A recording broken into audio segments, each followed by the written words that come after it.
Brothers and sisters, as we continue to reflect today's word, let us hinge ourselves on the first reading, where we see St. Paul arguing with the Jews, with other Jews.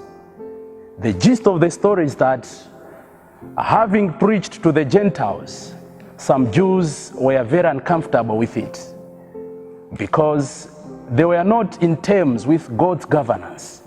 They thought, for them being the chosen race, everything divine should only be shared among the Jews. But St. Paul, having reached to other races, is willing to baptize them. And for the Jews, that was profaning religion, that was profaning the race. They were unwilling to accept change. They were unwilling to accept change. You and I these days, we have to learn from the life of the first disciples.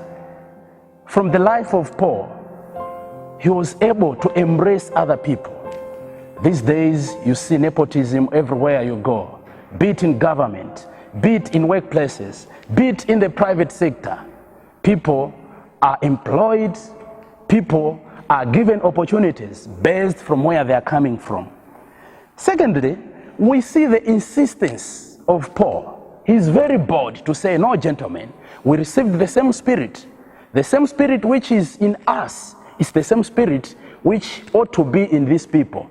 In that way, Paul is challenging them, is defeating them. Most often than not, things are failing to change because we as leaders at times, we are not bold enough when it comes to decision making. When a leader is so astute, when a leader knows what to do, the subjects will obey. Then again, we are learning that sometimes we punish people for nothing. We punish people because we perceive they're better than us. The Jews were afraid of the Gentiles. Simply put, the Gentiles were performing better than the old-timers. How different are we from the Jews of old? Sometimes when we receive newcomers at our workplace, we are so tough at them. Be it in the church, sometimes we are tough with the newly ordained, even those who have just joined the small Christian communities. Who are you? What do you know? The Spirit of the Lord today is saying we should be open to His operations. Today, we pray that the good Lord should give us that spirit of inclusiveness, that spirit of embracing everybody, below and above, the spirit of accepting change, be it on political fora, be it in the church, be it at family level.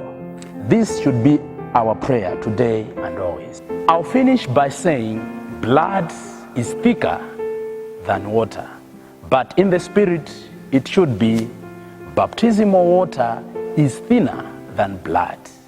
God bless you.